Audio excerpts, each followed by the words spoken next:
우리 지난주에 이어서 오늘도 이 시편 119편의 말씀을 가지고 함께 은혜를 나누고자 합니다. 지금 아주 아름다운 계절에 우리가 살고 있고, 일부 예배 때도 전도사님이 기도할 때 그런 기도를 하더라고요. 모든 것을 하나님께서 아름답게 변화를 시켜주시는데 하나님께서 우리의 삶도 아름답게 변화를 시켜주십니다. 그런 기도를 하는 걸 보고 참 많은 은혜를 받았어요. 하나님께서 정말 이 계절의 축복 가운데 저희들을 두셨는데, 이 계절의 축복 가운데서 하나님의 말씀을 우리가 더 귀하게 알고 하나님 말씀을 집중하고, 그래서 우리의 삶이 아름답게 변화되는 그런 은혜가 있으면 좋겠다, 이런 소망을 담아서 오늘도 시편 119편에 있는 말씀을 가지고 함께 은혜를 나누도록 하겠습니다. 이 시편 말씀이 우리 성경에 150편이 있어요. 이 많은 시편들이 있는데 그 시편들마다 사용하는 용도가 정해져 있습니다. 어떤 시편들은 예배 앞으로 올라가면서 예배 드리기 전에 불렀던 시편도 있고, 또 어떤 시편은 교회 안에서 이 독창자가 솔로를 하도록 되어 있는 그런 시편도 있고, 또 어떤 시편들은 이 지휘자가 먼저 선창을 하면 따라 부르는 그런 시편도 있고, 또 어떤 시편들은 그 왕이 즉위식을 하거나 이런 행사용으로 사용된 그런 시편도 있습니다. 그런데 이 시편의 많은 부분을, 거의 한 90% 이상이 이 다윗이라고 하는 이스라엘의 왕이 쓴 것이에요. 다윗의 생애는 아주 드라마틱하고 어느 누구보다도 파란만장했던 그런 인생을 그가 살았습니다. 하지만 그는 단 한편도 자기 인생을 살아가면서 악한 마음을 가진 적이 없고, 그리고 그는 한 번도 내가 어떤 의지를 가지고 무슨 일을 어떻게 하겠다, 내가 저 자리에 올라가겠다, 내가 유명한 사람이 되겠다, 내가 왕이 되겠다, 그런 생각을 한 번도 해본 적이 없어요. 그렇지 않았지만 하나님께서 순간순간마다 그의 인생을 하나님께서 원하시는 대로 인도해 오셨고, 그는 그 하나님의 손길에 순종했습니다. 그는 12지파 가운데 유다 지파에 속해 있었고, 그 아버지는 이새라고 하는 사람이었는데 그 이새 집안은 유명한 집안도 아니었고 무명의 집안이었습니다. 이 무명의 집안에서 태어나가지고 많은 형제 가운데 그는 막내 아들이었어요. 그가 역사의 무대에 등장하게 된 것은 정말 우연한 계기였고 우연한 기회였어요. 하나님께서 그 우연한 기회에 다윗이라고 하는 숨겨진 사람을 역사의 전면에 이렇게 올려놓으신 것을 볼 수가 있습니다. 한 번은 이스라엘 사람들하고 그 블레셋 사람들, 지금의 팔레스타인 사람들입니다. 이 사람들하고 전쟁을 하고 있었는데 다윗의 형들은 나이가 됐기 때문에 다 전쟁터에 불려갔어요. 그러나 다윗은 아직 어려서 전쟁에 나가지를 못했습니다. 한참 전쟁 중인데 아버지가 그러는 거예요. 너희 형들이 전쟁 중에 잘 있는지 모르겠다. 그리고 먹을 것은 제대로 먹는지 모르겠다. 내가 음식을 좀 쌌으니까 이것을 가지고 형들에게 갖다 주고 와라. 그래서 어린 다윗은 아버지의 심부름을 했어요. 그 음식을 가지고 형들을 찾아갔습니다. 그랬더니 형들이 왜 이렇게 위험한 전쟁터에 왔냐고 야단을 쳤어요. 그런데 갑자기 어디서 우렁찬 소리가 들리면서, 야, 나를 대적할 사람이 너희 중에 없느냐 하는 그 고함 소리가 들려왔는데, 그 고함 소리가 골리앗이라고 하는 블레셋 사람의 장군이었어요. 그는 키가 2m가 넘었고, 그가 들고 있는 그 창에, 그 앞에 그 창 끝에 붙어 있는 창날이 있잖아요. 그 창날의 무게만 해도 한 60kg가 나가는 대단한 힘이 강한 장군이었어요. 근데 그가 시간만 나면 나와서 그러는 겁니다. 나를 이길 사람이 너희 가운데 없느냐? 우리가 애쓰게 전쟁할 필요가 뭐가 있느냐? 우리 둘이 결판을 보자. 뭐 그러는 거예요. 그때마다 이스라엘 사람들은 기가 죽어가지고 아무 말도 못하고 있었습니다. 그 장면을 어린 다윗이 목격을 한 거예요. 사람들에게 물어보니까 몇 차례 이렇게 우리가 수모를 당했지만 우리 가운데는 저 사람을 이길 사람이 없다. 근데 사울 왕이 그랬다는 거예요. 누구든지 저 사람과 싸워 이긴다면 내 딸을 주겠다. 그리고 많은 상금을 내리겠다. 그랬다는 거예요. 그래도 감히 골리앗하고 대결할 사람이 우리 가운데 없었다는 거예요. 바로 그 장면을 다윗이 목격하게 됩니다. 제가 그 말씀을 읽으면서 다윗의 마음속에 일어났던 그 분노는 무슨 분노일까? 그래서 제가 이름을 붙여봤어요. 순진한 분노라고. 아무것도 모르는 놈이 모르니까 용감하다고 순진한 분노가 일어난 거예요. 그래서 어떻게 하나님을 믿는 우리 군대들 가운데 저런 사람에게 수모를 당하느냐? 내가 나가 싸우겠다. 이렇게 하는 거예요. 그랬더니 그 얘기가 사울 왕까지 알게 됐어요. 우리 중에 싸울 사람이 나타났습니다. 누구냐? 조그만 소년입니다. 사울이 기가 막혔죠. 그렇지만 어쩔 수 없으니까 불러와라. 불러와 보니까 진짜 어린 소년이에요. 싸우기에 마땅치가 않아. 그러나 방법이 없으니까 내가 정말 싸우겠느냐? 나가겠습니다. 그러니까 사울이 너무 안 돼서 자기가 있던 갑옷을 벗어가지고 다윗에게 입혀줍니다. 그랬더니 너무 무겁고 행동을 할 수가 없어요. 그래서 다 벗어버렸어요. 맨몸으로 무기도 갖지 않고 다윗의 주머니 속에는 조그만 돌멩이 5개가 있었어요. 이걸 믿고 나갑니다. 나가자마자 골리앗에게 먼저 선제로 고함을 치죠. 너는 오늘 내 칼의 힘을 믿고 내 창의 힘을 믿고 나왔지만 나는 살아계신 하나님을 믿고 나왔다. 이제 하나님께서 너의 창보다 세고 칼보다 세다고 하는 것을 모든 사람이 봐서 알게 할 것이다. 전쟁은 하나님께 속한 것이다. 어린 다윗이 어디서 그렇게 유창한 말을 하는지 이런 그 얘기를 하는 거예요.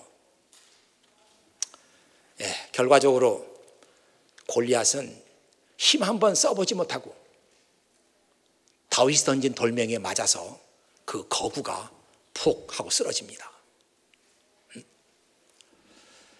겨우 이긴 것이 아니라 하마터면 싸우다가 잡혀서 죽을 뻔한, 근데 운이 좋아가지고 이긴 그런 싸움이 아니라 싱겁게도 골리앗은 자기가 들고 있는 창을 휘둘러 보지도 못하고 칼을 써보지도 못하고 다윗이 던진 돌멩이에 맞아서 그 자리에서 절명하죠. 이 사건이 다윗을 유명한 사람으로 만들었어요. 그러니까 이 다윗이 유명해진 것은 어떤 특별한 계기라기보다도 그 원인을 굳이 찾는다면, 여러분 가끔 TV 볼 때 성형 수술하라 그래가지고 before 얼굴 보여주고 after 얼굴 보여주고 이렇게 아름답게 된다 그래서 사람들 유혹하는데, 다윗이 유명하게 된 이후 그 분기점이 뭐냐? 아버지가 형들에게 먹을 거 갖다 주라고 그래서 먹을 거 갖다 준 이전, 갖다 준 이후 이렇게 그의 인생이 달라집니다. 정말 너무 사소한 일이죠. 아버지 심부름 하다가 그런 일이 벌어진 거예요. 그래서 예루살렘으로 골리앗을 이기고 오니까 그 여자들이 막 환영하는 노래를 부르잖아요. 다윗이 죽인 사람은 10,000명도 넘고 사울이 죽인 사람은 1,000명밖에 안 된다 하면서 막 노래를 부르는 거예요. 그때부터 다윗은 사람들에게 유명한 사람이 됐고 역사의 무대에 정식으로 등장을 하게 됩니다. 이 다윗은 전쟁을 잘한 사람이었을 뿐만 아니라 아주 영성이 뛰어난 사람이었어요. 하나님과 깊은 교제를 할 줄 알았었고, 그래서 그 영성이 깊은 사람이었어요. 그래서 그의 입을 통해서 많은 시편들이 나오게 됩니다. 아까 다윗의 생애가 드라마틱하다 이렇게 말했는데 굴곡이 많은 거예요. 푹 꺼졌다가 또 올라오고 또 꺼졌다 올라오고 이런 인생의 굴곡이 많았어요.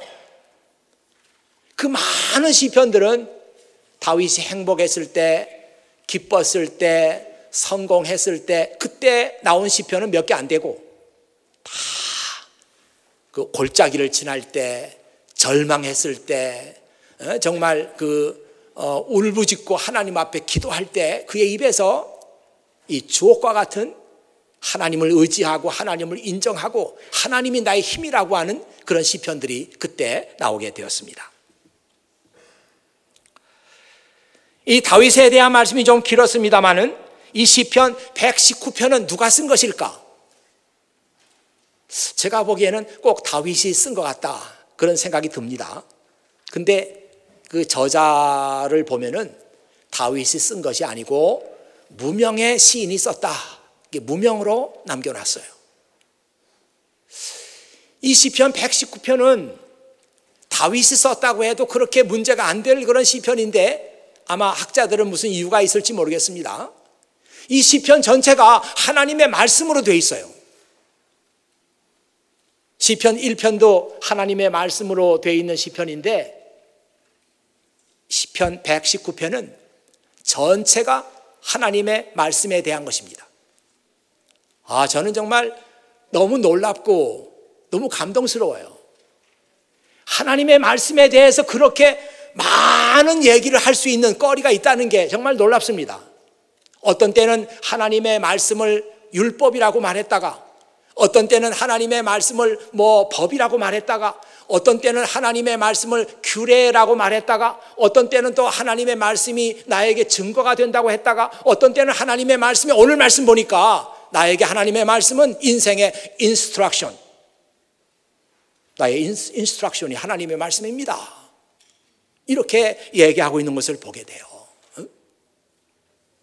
똑같은 말씀인 것 같은데도 그때마다 다윗은 하나님의 말씀을 새롭게 인식하고 새롭게 경험했던 거예요.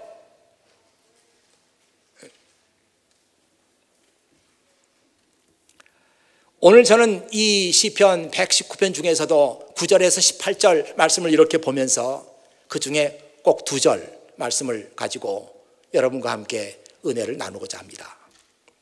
첫 번째 말씀은 9절에 나오는 말씀인데요. 젊은이가 어떻게 그의 길을 깨끗하게 유지할 수 있겠습니까? 질문 형식으로 되어 있어요. How can a young person stay pure? 어떻게 한 젊은 청년이 퓨어하게, 순결하게 스테이 할 수 있겠습니까? 그러니까 인생을 살아가면서 한 젊은이가 순결을 잃어버리지 않고 깨끗함을 잃어버리지 않고 정직함을 잃어버리지 않고 계속해서 퓨어한 사람으로 그렇게 남아있을 수 있겠습니까? 그렇게 질문한 거예요. NIV 성경이나 뉴 킹 제임스 버전이나 다 보면 같은 뜻으로 나와 있습니다. 어떻게 젊은이가 그의 인생의 길을 깨끗하게 씻을 수가 있겠습니까? 또 어떤 성경에는 어떻게 한 젊은이가 정말 정직하게 그의 인생을 지켜나갈 수가 있겠습니까? 거의 비슷한 톤으로 그렇게 물었어요. 이보다 더 중요한 질문이 있겠습니까? 우리가 살다 보면은 궁금한 것도 많고 질문할 것도 많이 있어요. 그런데 이 질문보다 더 중요한 질문이 있을까? 왜냐하면 이 질문에 내가 어떤 대답을 하느냐에 따라서 내 인생이 달라지는 거예요. 저는 내가 젊은 청년으로서 어떻게 내 인생을 정말 퓨어하게 지켜나갈 수 있는지 그 대답을 알고 있습니다. 그 대답이 뭐냐에 따라서 이 사람의 인생이 달라지는 겁니다.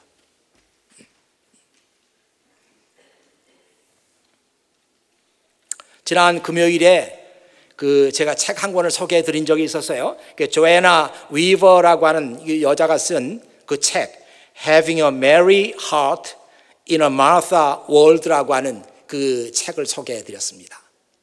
다 바쁘게 움직이는 그 마르다가 사는 이 세계에서 우리가 어떻게 하면 하나님의 말씀에 집중하고 하나님과의 펠로우십에 집중하는 그 마리아의 하트를 가지고 살 수가 있느냐, 그런 책을 소개해 드린 바가 있는데, 그때 소개해 드리지 않았던 이런 말이 그 책에 있습니다.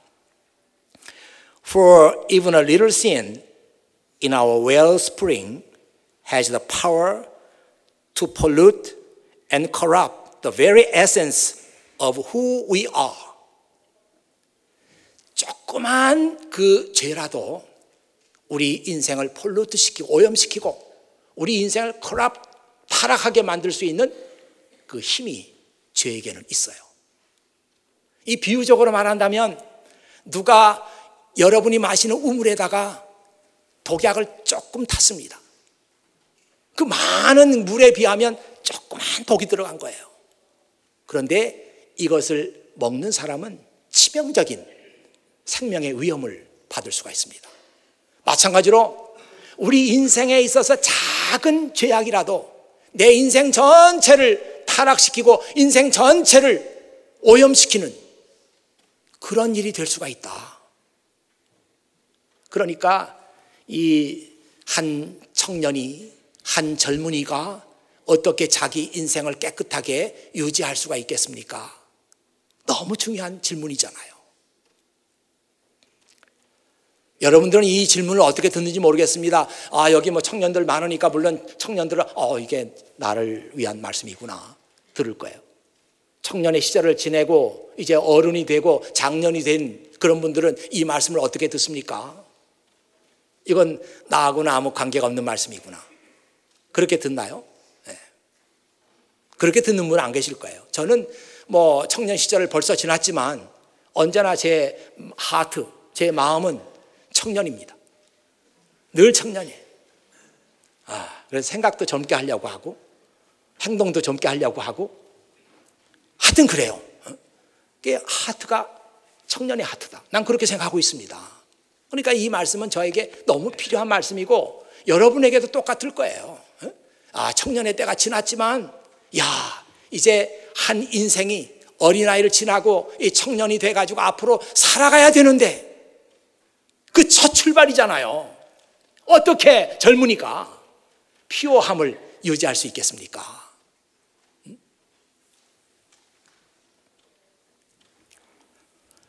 이 질문을 어떤 교수에게 해보세요. 이 질문을 어떤 철학자에게 해보세요.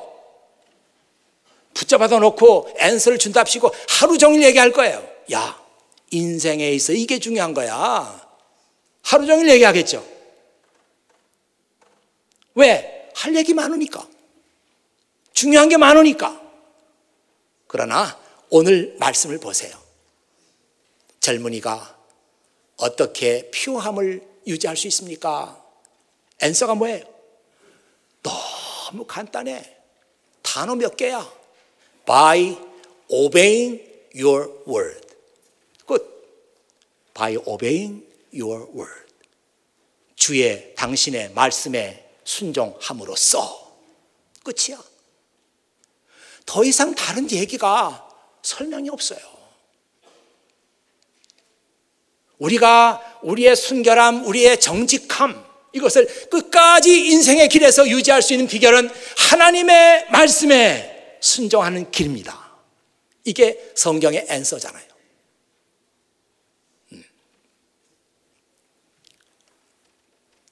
누가 그런 말을 하는 것을 들었어요.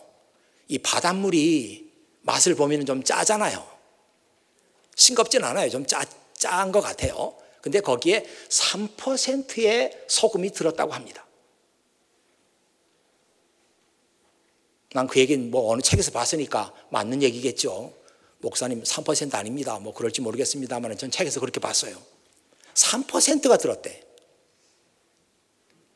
이 3%의 소금이 들어있지만 바닷물은 썩지 않는다. 바닷물 썩는 법이 없어요. 이게 적절한 비유인지 모르지만 우리 인생도 그렇지 않을까. 하나님의 말씀이 나를 깨끗하게 유지시켜주고 나를 타락하지 않게 만들고 나를 오염시키지 않는 3%의 바닷물이다. 아니, 3%예요. 4%, 5%, 50%, 100%. 아유, 그러면 말할 것도 없죠.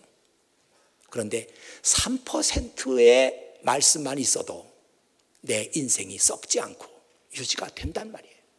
비유적으로. 미니멈 3%의 말씀만 내 안에 있어도 내가 인생을 썩지 않고 커럽하지 않고 타락하지 않고 살아갈 수가 있는데, 하나님의 말씀이 우리 안에 3%도 없는 것인가? 뭐 그런 생각이 들었습니다. 뭐 적절한 비유인지는 모르겠어요. 어쩌면 맞을지도 몰라요. 여러분 안에 지금 3%의 말씀이 없어요. 이것만 있어도 내 인생을 지킬 수 있는데, 이런 얘기 아닙니까? 바울이 디모데에게 충고했던 말씀이 생각납니다. 큰 집에는 금그릇과 은그릇이 있습니다. 그러나 나무 그릇과 흙으로 빚은 그릇 또한 있습니다. 그 그릇 가운데 특별히 귀하게 쓰는 그릇도 있고 평범하게 쓰는 그릇도 있을 것입니다. 만약 누구든지 악을 멀리하고 자신을 깨끗하게 하면 주인이신 주님이 쓰시기에 귀하고 거룩한 그릇이 될 것입니다. 그런 사람은 언제나 좋은 일에 쓰일 수 있는 준비된 사람입니다. 청년의 때는 하나님께 앞으로 쓰임을 받기 위해서 준비되는 그런 때예요. 이때 어떻게 우리가 준비하는가? 누구든지 악을 멀리하고 자기를 깨끗하게 지켜나가면, 이렇게 나와 있잖아요. New Living Translation에 이 말씀이 이렇게 나와 있습니다. You will be ready for the master to use you for every good work. 여러분 자신을 악에서부터 깨끗하게 지켜나가면 마스터가 너를 쓸 수 있는, 좋은 일에 쓸 수 있는 그런 준비가 될 것이다. 예전에 그 중국 영화가 한참 유행할 때가 있었어요. 소설도 그렇고. 그때 아주 그 무술의 고수를 만나면 마스터라 그러죠. 마스터. 그냥 마스터라 그러는 게 아니고 손을 이렇게 탁, 마스터, 나를 제자로 삼아 주십시오, 그러잖아요. 무릎을 꿇어. 마스터, 나를 제자로 삼아 주십시오. 이 젊은 시절에 여러분들이 인생의 마스터를 만나야 돼요. 그리고 그분 앞에 무릎을 꿇어야 돼. 그래서 그분의 뜻에 쓰기에 합당한 사람으로 준비되는 시간이 청년의 때이다.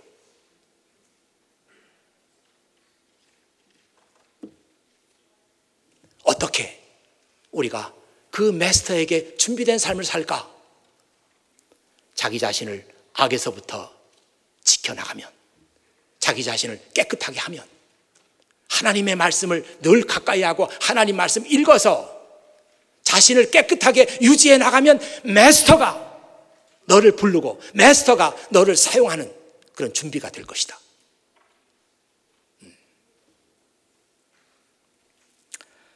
자, 두 번째 이제 마지막 말씀인데요.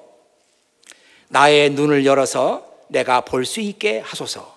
주의 법 안에 있는 놀라운 진리를 깨닫게 해 주소서. 9절 말씀 아까 했고, 이제 마지막 말씀 18절입니다. Open my eyes to see the wonderful truth in your instructions. 여기에 참 특이하게도 하나님의 말씀을 your word 이렇게 말하지 않고 your instructions 이렇게 말했습니다. 아까 얘기했잖아요. 이 시편을 쓰신 분이 하나님의 말씀을 다양한 그 어휘, 다양한 그 단어를 써가면서 얘기했다고. 여기에는 instructions. 여러분, 물건을 사면 박스를 열어보면 그 안에 instruction 들어있습니다. 이 instruction을 사용하기 전에 잘 읽어봐야 돼요. 그래야 그 물건을 잘 사용할 수가 있습니다. 잘 읽어보지 않고 덤성덤성 이렇게 되는가 저렇게 되는가 하다가 그 물건 망치는 수가 있죠.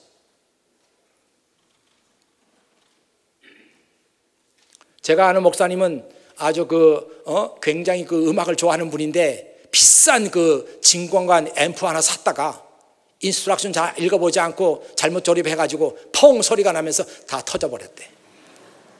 뭐 어떡해.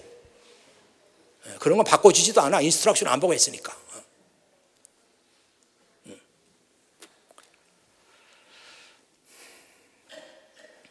인스트럭션 보면은 순서가 나와 있어요. 이렇게. 인스트럭션 보면은 절대 이거 하면 안 된다 하는 주의사항도 있습니다. 사용법이 다 나와 있는 거예요. 인스트럭션을 우리가 매뉴얼이라고 말하기도 하죠. 목사님들도 매뉴얼이 있어요. 장례식에 가서 그 매뉴얼을 따라서 합니다. 중요한 교회 행사, 세례 이런 거 매뉴얼, 성만찬 이런 거 다 매뉴얼 따라서 하는 거예요. 기분 나는 대로 막 이렇게 해보는 게 아니라 그 매뉴얼이 있어요. 일종의 인스트럭션이죠. 한 번은 이런 일이 있었습니다. 제가 잠자러 침대 들어가다가 침대 모서리에 정갱이를 찧었어요.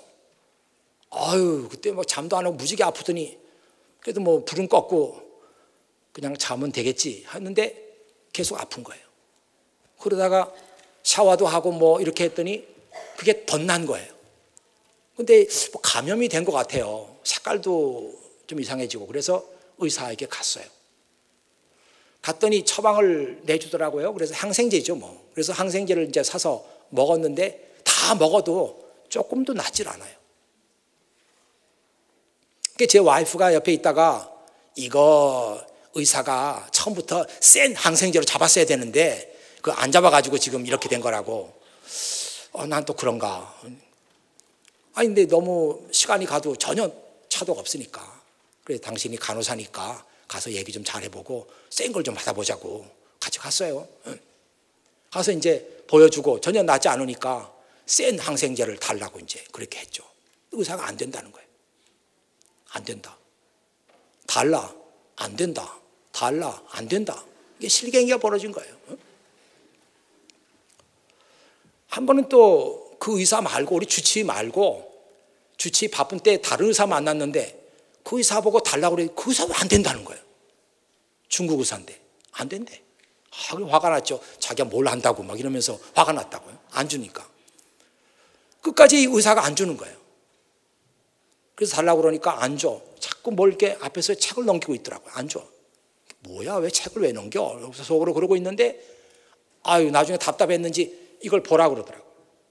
그 인스트럭션이 있는 거예요. 이럴 경우 항생제 이렇게 줘야 되고 세게 주면 안 된다. 그 나와 있어요 거기. 이거 보라고 그래요. 그 의사는 지금 인스트럭션 대로 하는 거예요. 달라 그런다고 그냥 센 거 줬다가 부작용 생기면 자기 책임이에요. 여기 인스트럭션에 주지 말라고 돼 있는데 절대로 줄 수 없다는 거예요.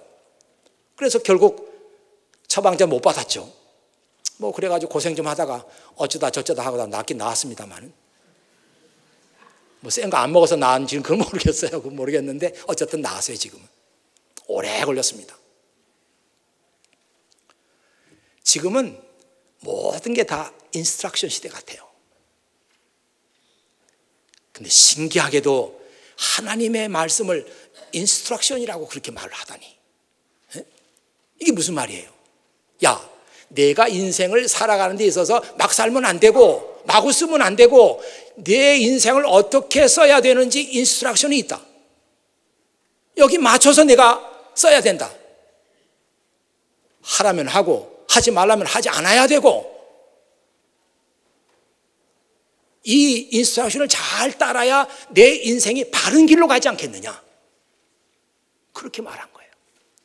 그러니까 하나님의 말씀이 우리 인생에 주신 하나의 인스트럭션인데 그 한 구절 한 구절 속에 깊은 영적인 하나님의 진리가 들어있어요.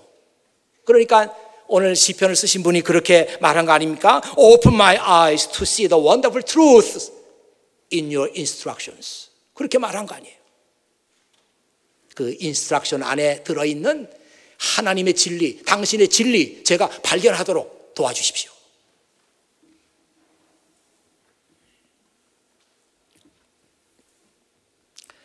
하나님의 말씀은 우리 인생의 인스트럭션이에요.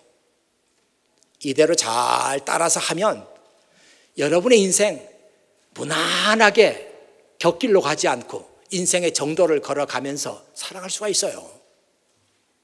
이거 무시하고 멋대로 해버리면 다 망가지고, 기계 망가지는 것처럼 우리의 인생도 그렇게 망가지고 미스유즈하는 거죠. 이 말씀 읽으면서, 이 말씀 들으면서 여러분에게 뭐 마음에 좀 감동이 되시나요? 네.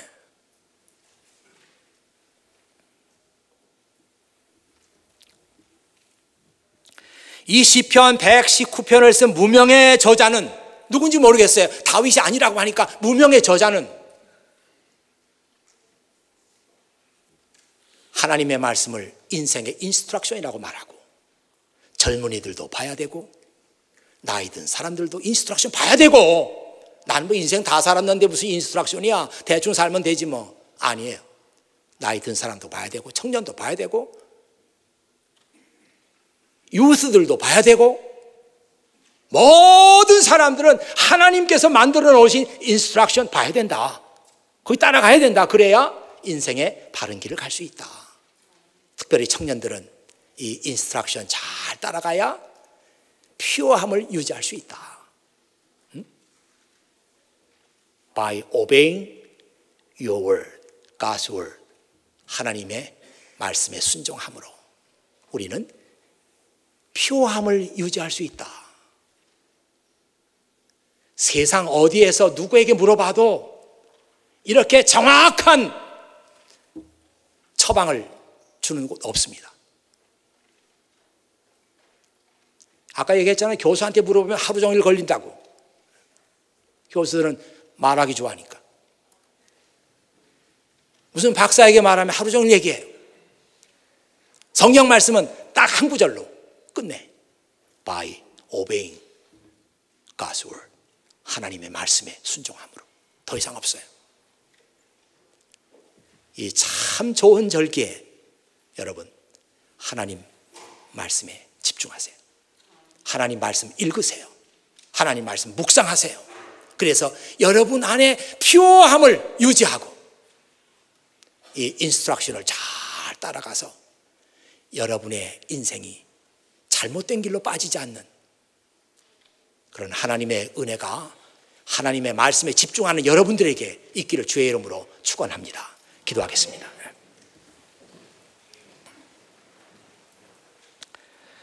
아버지 하나님 감사합니다. 이 아침에도 아버지 하나님께서 저희들을 불러 모으시고 이 말씀을 같이 읽고 이 말씀을 듣게 하셨습니다. 사랑하는 주의 자녀들이 이 말씀을 귀담아 듣게 하시고 이 말씀 듣지 않고 이 말씀 따르지 않다가 자기 인생이 다 망가져 버리는 그런 후회함을 갖지 않도록 아버지 하나님께서 도우시기를 원합니다. 내가 너를 위해서 이 예배 시간에 성경 말씀을 통해서 너에게 말하지 않았느냐. 내 말씀에 순종해라. 이것이 너에게 가장 좋은 것이다. 내 말 한마디 한마디 속에 내가 담아놓은 진리가 들어있다. 내가 그 진리를 찾아야 하지 않겠느냐. 이렇게 말씀하시는 우리 성령님의 음성을 사랑하는 모든 자녀들이 다 느끼고 고백할 수 있도록 도와주시옵소서. 예수 그리스도의 이름으로 기도하옵나이다. 아멘.